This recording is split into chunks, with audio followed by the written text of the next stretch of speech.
જય માતાજી ખેડૂત મિત્રો તથા પશુપાલન મિત્રો, હું છું નરેશ પરમાર અને તમારું નવા વિડીયોમાં હાર્દિક સ્વાગત કરું છું. અને આજના વિડીયોમાં હું તમને માહિતી આપવાનો છું મિત્રો તબેલા વિશે, કેમ કે તબેલાનો બધી માહિતી આ વિડીયોમાં તમને મળી જશે કે તબેલો કઈ રીતે કરવો, તબેલામાં કેટલા પશુઓ હવે અને શેનો તબેલો કરવો, ગાયનો, ભેંસનો, કુકડાનું કેન્દ્ર કે પછી ઘોડીનો તબેલો, ગમે તેનો બકરા કેન્દ્ર તમને મન પડે ને તબેલોને આ માહિતી મળશે. અને તમારે જેનો તબેલો કરવો હોય એનો બધાનું તમને આ વિડીયોમાં માહિતી આપવાનો છું. અને જો તમે ચેનલમાં નવા હોય તો લાઈક, શેર, સબસ્ક્રાઈબ કરી નાખજો અને મસ્ત મજાની એક કોમેન્ટ કરી નાખજો એટલે કે મને ખબર પડે. તો મિત્રો આપણે વાત કરીને તો પહેલાં તબેલાની, જો ભેંસના તબેલાની મિત્રો આજીવન, ગાયના તબેલો મિત્રો આજીવન, અને બકરાનું તબેલો મિત્રો વર્ષ દિવસ, અને પછી બીજી કે આપણે કુકડા કેન્દ્ર કરીએ તો એનું પણ 2 વર્ષ લાગે, કેમ કે કુકડાના નાના બચ્ચા લાવીને મોટા કરીને કુકડા કેન્દ્ર બનાવીએ તેમાં પણ 2 વર્ષ. અને ગાયમાં અને ભેંસમાં મિત્રો તો ગાયના અને ભેંસનો મિત્રો તબેલો આજીવન. અને વધારે પૈસા રહેવાની વાત કરું ને મિત્રો તો ગાયમાં અને ભેંસમાં રહેશે, કારણ કે આ બધા તમને કહેવું પડે પહેલાં, નકર પછી છેલ્લે મારે કહેવાનું ન હોય, વિડીયો લાંબો કરવાનો, ટૂંકમાં પતાવવાનું હોય. એટલે પહેલાં તો તમને છે ને ગાયના અને ભેંસમાં વધારે પૈસા મળે છે, કુકડા કેન્દ્રમાં કાંઈ એટલું બધું છે નહીં. અને બીજું કે બકરામાં એમાં ક્યાંય એટલું બધું છે નહીં મિત્રો, પણ આ 2 વસ્તુમાં વધારે પૈસા છે. એટલે આ વિડીયોમાં તમને માહિતી આપવાનો છે ને આ 2માંથી પણ એકમાં વધારે છે. હજી એથી કહી દો મિત્રો, કેમ કે 2માં પૈસા વધારે નથી, ખાલી 2માંથી એકમાં છે. અને મિત્રો આપણે કુકડાનું કેન્દ્ર કરવું હોય તો એમાં આપણે મિત્રો 2 થી 2.5 લાખ રૂપિયાનું રોકાણ કરવા જોવે, કારણ કે એનું સ્પેશિયલ કુકડા કેન્દ્ર બનાવવું પડે, કારણ કે એ તો આપણે ભેંસોની ઘોડે ગમે ના તો ન રહે મિત્રો. એના માટે મિત્રો આપણે વાત કરીએ ને તો એના માટે 2 થી 2.5 લાખ રૂપિયાનું. અને બકરાનું મિત્રો, બકરાનું કરીએ ને તો મિત્રો એમાં ઓછામાં ઓછું 1 લાખ રૂપિયા જેટલું રોકાણ કરવું પડે, કારણ કે એમાં મિત્રો 2-3 બકરા ન હાલે, ઓછામાં ઓછા 50-60 બકરા તો જોવે, કારણ કે એને આપણે સારવા જવાના હોય. એટલે એટલા બકરા તો મિત્રો જોવે જ હતી.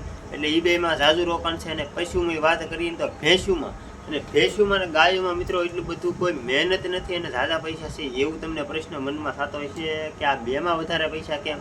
તો એની જ મિત્રો હું તમને આ ખરી રીત આ વિડીયોમાં સમજાવવાનું છું, કારણ કે તબેલો કરવો હોય ને તો મિત્રો સાચી અને ખરી રીત જોવે આપણી પાસે, કેમ કે આપણી પાસે કંઈ અનુભવ ન હોય તબેલો કઈ રીતે કરવો. એટલે થોડું ઘણું આપણી પાસે નોલેજ હોય મિત્રો તો સારી રીતે આપણે તબેલો કરીએ છીએ, કારણ કે નકર પછી આપણે આમને જો મનમાં આવે એવા વિચાર લાવીને છીએ અને કરી નાખીએ. અને આપણને મિત્રો ઘણું એમ થતું હોય છે કે પૈસા બહુ તબેલામાં મળે, ગાયોમાં બહુ મળે, તો આવા વિચારોથી મિત્રો ન આવતા, કારણ કે એવા તમે લાલા જોતા હોય ને પહેલેથી કે એટલા બધા તબેલામાં મળે, તો આ કોઈ તારે મિત્રો ખેતી જ ન કરતું હોય, કારણ કે ખેતીવાળા છે ને મિત્રો એ બધા તબેલા જ કરીને બેઠા હોય, એટલે બધા જો પૈસા મળતા હોય તો. પણ આમાં એક ખરી રીત છે મિત્રો, જો આ ખરી રીત મગજમાં ઉતરી ગઈ તો આમાં ધોમ પૈસા છે. બાકી જો તમારા મનમાં આવે કે એટલી હું ભેંસું લઈ આવું, મારી પાસે એટલા પૈસા છે, એટલા માણસો મૂકી દઉં, એટલા તબેલામાં દાડિયા મૂકી દઉં ને હું બેઠો બેઠો હું ને એટલા પૈસા કામી લઉં, તો આ વાત તદ્દન ખોટી છે. એટલે આવા ભરોસે કોઈ તબેલામાં ન આવતું. તબેલો કરવા માટે મિત્રો કાંઈ જાદુ નહીં, પહેલાં તો આપણે નાની એવીથી શરૂઆત કરવી પડે, કેમ કે માણસ નથી કહેતા કે ટીપે ટીપે સરોવર ભરાય, એવી રીતે મિત્રો આપણે નાનેથી શરૂઆત કરવાની, હંમેશા મોટું કોઈ દિવસ લેવાનું નહીં, કારણ કે મોટામાં આપણે ખોરજી હોય તો બધું ખેંચીને જાય. ને આપણે નાનું લીધું હોય ને મિત્રો તો એકાલું બે તો આપણે ઓછો ખર્ચમાં પતી જાય, કે એટલે ઓછી મહેનતમાં આપણે જીવ હોય તો કોઈ વાંધો ન આવે અને દેખાય નહીં. મોટું મિત્રો લઈને ખોરજી હોય તો બહુ કઠણ પડે મગજમાં, એક વખત હોય નહીં. તો એના માટે મિત્રો પહેલાં તો આપણે જમીન જ હોવી જોઈએ ખરી, કેમ કે જો આપણી પાસે પશુનો તબેલો કરવા માગતા હોય તો ઓછામાંથી થોડીક તો જમીન જોવે, કારણ કે 2-3 વીઘો જમીન તો એટલી આપણા મિત્રો જોવે, કારણ કે એના માટે આપણે લીલો નીલપૂણો લાવવા માટે ભલે આપણે તબેલો અહીંયા કર્યો હોય ગામમાં ને વહેતા હોય વાડીએ, ભલે આપણે નીરા કરેલો હોય, પણ થોડો ઘણો આપણી પાસે જમીન હોય તો આપણે લીલો પૂળો પશુ માટે લાવીએ છીએ. બાકી જેની પાસે ન હોય મિત્રો એને તો લીલોય લાવવો પડતો હોય છે વેચતો, અને હુકલે પણ વેચતો લાવવો પડતો હોય છે, કારણ કે જો હુકલની તો વાત મિત્રો અત્યારે છે ને ઝાઝા ભાગના વાત કરું તો ઝાઝા ભાગના હુકલ લાવતા છે નીરવ, કારણ કે અત્યારે આ વાવાઝોડું મિત્રો આવ્યો ને એટલે ઘણા ખરાનો નીરવ બગાડી નાખ્યો છે. એટલે મિત્રો હુકલ તો બધા લાવતા છે, પણ લીલામાં મિત્રો આપણે વાત કરીને તો લીલો આપણે કેરો લેવો પડે, કે 200 રૂપિયાનો, 500 રૂપિયાનો, દોડાનો, જાયનનો, આમાં બધા ઉધરા કેરા રાખીને આપણે લાવવા પડે, કારણ કે આપણી પાસે કોઈ કે ઘરની જમીન ન હોય. અને આપણી પાસે જો તબેલો કરવાની જગ્યા ન હોય તો આપણે હગાવાલામાં તબેલો કરતા હોય તો આપણા મનમાં એક વિચાર આવે મિત્રો કે આ તબેલો કર્યો ખરો પણ આપણો ઘરનો નથી, આ આપણે ગમે ત્યાંથી ખેંચવો પડશે, આવો વિચાર તો આપણા મગજમાં આવે મિત્રો.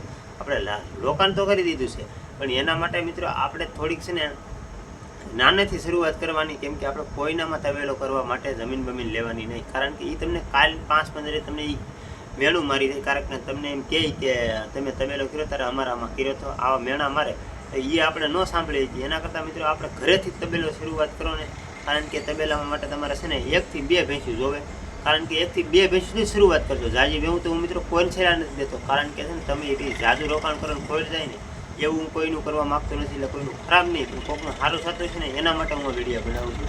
એટલે મિત્રો તમારે છે ને ઓછામાં ઓછી નાની એવીથી શરૂઆત કરવાની, કારણ કે 2 ભેંસું જેટલું તમે રોકાણ કરી શકો કાં તમારી પાસે થોડા ઘણા પૈસા હોય તો 2 ભેંસું તમે નાની એવી તબેલાની શરૂઆત કરી શકો. તબેલો મિત્રો જો 1 ભેંસ હોય તોય તબેલો કહેવાય, 2 ભેંસ હોય તોય તબેલો કહેવાય, અને 50 ભેંસુનો તમારો તબેલો હોય તો પણ તમે તબેલો જ કહેવાય. પણ એના માટે 50 ભેંસું કરવી એની દાયને તાકડી હોય મિત્રો તો કરાય, પણ કારે કે એમાંથી આપણને આવક ભૂજી જાય અને એમાંથી આપણે થોડાક પૈસા શરૂઆત થઈ જાય. પહેલાં ઘરનું રોકાણ કરીને મિત્રો 25-50 ભેગું કરી તો કોઈ દિવસ ભેગું થાય નહીં. એટલે એના માટે મિત્રો આપણે ઘરનું રોકાણ કરાય અને 1-2 ભેંસુમાં કરાય અને આપણને ફળ સુધી જાય કે હવે બસ મને ખબર પડી ગઈ, કેમ કે મારો ધંધો છે મિત્રો વીડિયાનો, તો મને ખબર પડી જાય કે આમાં આવી રીતે પૈસા મળે તો હું એવી રીતે બનાવું. એવી રીતે તો તમને એમ થાય કે તબેલો, તો તબેલામાં તમને હળ સુધી જાય કે આવી રીતે તબેલો કર્યો હોય તો આવી રીતે પૈસા મળે. તો એના માટે મિત્રો આપણે પહેલાં શરૂઆત 2 ભેંસુથી કરવાની. 2 ભેંસુથી મિત્રો એવી શરૂઆત કરવાની કે ભેંસુને કોઈ દિવસ પાડ્યું લાવવાની નહીં, કારણ કે તમે જો 1.5 વર્ષની 2.5 વર્ષની પાડ્યું આવ્યું ને તો એ તમારે ઘરનું જ રોકાણ છે. કારણ કે 2-3 વર્ષ સુધી મિત્રો એ વિયાય નહીં, એના માટે તમારે ઘરનું ખવડાવવાનું. એક માણસ તમારી દાળી ગણો તો મિત્રો 3 વર્ષનો ભાવ ગણો ને તો ઓછામાં ઓછું થઈને હું સાદું નહીં કહેતો 200 રૂપિયા દાળી ગણું ને ખાલી મિત્રો તોય તમારે 1.5 લાખ રૂપિયા ઘરના તૂટે. તો 1.5 લાખ રૂપિયા મિત્રો ઘરના તૂટે તો આપણે આ કઈ વાતે ભેગું કરવું એ તો તમે કહો ખાલી. અને મિત્રો આપણે છે ને ઘરના 1.5 લાખ રૂપિયા તૂટે એના માટે તમને મારા સાચી સલાહ દેવી ને તો ખાલી તમે ભેંસું લાવો ને તો દૂધણિયું ભેંસું લાવજો હંમેશા, કેમ કે 2.5 વર્ષના 3 વર્ષના ખડાયા ના લાવતા, કારણ કે તમારી બેઠી આવક એટલે કે બેઠો નિરાખા છે ને એક કોરથી તમારી પાસે જમીન ન હોય અને તમારે વસ્તુ લાવીને બધું ખવડાવવાનું તો તમે કઈ રીતે પૂરું પાડશો અને તમે હાર માની જશો કે હવે મારે તબેલો નથી કરવું, એટલે તમે કોઈ દિવસ સક્સેસ થશો નહીં. એટલે આપણે સક્સેસ પહેલેથી જ થવું હોય ને તો ટૂંક સમયમાં એટલે કે આપણે લાવ્યા પછી તરત પૈસા કમાવાની શરૂઆત કરી હોય ને નાની એવી મિત્રો તો તમે 1-2 પશુ લાવો અને દૂધણા લાવો. એટલે કે આપણે દૂધણાની વાત કરીએ ને તો પાછા 5 મહિનાની એવા દૂધણાને આપણે વિયાણેલી પશુને લાવવાના, કારણ કે જો વિયાણેલા પછી ના દોઈને લાવવાના. એટલે વિયાણેલા હોય ને એમાં આપણે કોઈ ઉપાધિ નહીં, કેમ કે તાર હોય એટલે આપણે 7-8 મહિના મિત્રો દોવા દે તો આપણે ખીલે આવે એટલે આપણે ખાલી દોવાના રહે અને આપણે દેરીએ દૂધ વીવું જાય તો મિત્રો આપણે આવક ભેંસ આવ્યા પછીની સલું થઈ જાય. અને બીજી કે આપણે જો ગાભણીઓને લાવીએ મિત્રો તો એમાં આપણે ફાવીએ નહીં, કારણ કેમ કે અમુક ભેંસું મિત્રો ગરમીને એવું કાઢતું હોય તમને ખબર હોય, એમાં આપણને ખબર ન પડે. હા દૂધણી તો આપણે વિયાણેલી એના ખીલે હોય એટલે એમાં આપણે કોઈ જાતનું ટેન્શન નહીં અને આરામથી મિત્રો એમાં આપણે પૈસા કામીએ છીએ. એટલે આપણે મિત્રો 2 ભેંસુનું શરૂઆત ને અત્યારે મિત્રો નિરાવની વાત હું કરું ને ખાલી તમને નિરાવની તો અત્યારે મિત્રો ઝાઈનનો પૂળો કરીએ ને તો બાટાનો તો 15-20 રૂપિયા અને ખાલી આપણે બાજરીની સાય 10 રૂપિયા 5 રૂપિયા આવા નિરાવના ભાવ. તો મિત્રો નિરાવના ભાવ એવા આમાં ખાંડના ભાવ આમાં. એટલે આપણે મિત્રો આમાં છે ને કોઈ એવા મોટા સપના જોઈને મિત્રો તબેલો કરવાનો નહીં, આપણે નાનેથી શરૂઆત કરવાની. હંમેશા મિત્રો ગમે ધંધો કરીને એને આપણે નાનેથી શરૂઆત કરવાની, કારણ કે નાનેથી શરૂઆત કરીએ પછી ધીમે ધીમે આપણે આગળ વધવાનું. ડાયરેક્ટ તો મિત્રો આપણે આગળ વધવાનું નથી, કારણ કે આપણે સક્સેસ ન થયા તો એટલે આપણે ધીમે શરૂઆત કરી હોય તો આપણે ઊભા કરીએ છીએ, કારણ કે તૂટ્યા હોય તો થોડાક ઊભા થાય. પછી આપણે મિત્રો 7-8 લાખ રૂપિયા ખોયા હોય તો એમાં કોઈ રીતે સીધા ન થાય. અને એટલે મિત્રો મારે આ કહેવું પડ્યું કે 2 ભેંસો તમે લાવો, 1 લાવો, 2 લાવો અને દૂધણીયું લાવો ને તો મિત્રો એમાં તમારે ડાયરેક્ટ દૂધ આવે અને દૂધ આવે એટલે મિત્રો તમારે તમારા ઘરેથી ડાયરેક્ટ એની આવક શરૂઆત થઈ જાય. એટલે મિત્રો 1 ભેંસી આપણે ઓછામાં ઓછી 3-4 લીટર દૂધ કરતી હોય તો 2 ભેંસનું મિત્રો દૂધ જતું હોય તો 8 લીટર દૂધ છું તો 8 રૂપિયાનું મિત્રો આપણે ઝાઝા નથી ફેટ કરતો, કેમ કે ડેરીવાળા બહુ ફેટ નથી દેતા, એટલે આપણે 50 રૂપિયા લીટર ગણીએ તો 50 રૂપિયાનું લીટર ગણીએ તો 8 લીટર મિત્રો આપણે કેટલાનું 400 રૂપિયાનું છે, સવારનું 400 રૂપિયા 800. એમાં મિત્રો હવે આપણું 1 ભેંસ 100 રૂપિયાનું ખાંડ ખાઈએ તો 200 રૂપિયા એ કાઢીએ તો કેટલા આપણે વાંહે વિચાર 600 રૂપિયા. 600 રૂપિયામાંથી મિત્રો આપણે 300 રૂપિયા દાળી કાઢીએ, 600માંથી 300 દાળી કાઢી અને 300 રૂપિયા આપણે મિત્રો કોરા ભેંસના મળ્યા. તો આવી રીતે મિત્રો પૈસા ભેગા કરવાના ધીમે અને પછી મિત્રો આપણે એને શરૂઆત કરવાની. એટલે મારે તો ખાલી બસ મિત્રો એટલું જ કેવું છે કે તબેલાની શરૂઆત કરવા માગતા હોય ને તો ભેંસુની ને ગાયોની વાત કરું ને મિત્રો હવે તો ગાયું તો મિત્રો આપણે છે ને હાર્યું લાવવાની, કેમ કે ગીર ગાયું લાવીને તો થોડીક શેક કરીને લાવવાની, દૂધમાં નહીં હાર્યું હોય તો, કારણ કે દૂધ મિત્રો ગાયું જાજુ કરે તમને ખબર છે પણ ફેટ નથી આવતા એટલે એનો આપણે ભાવ નહીં મળતો.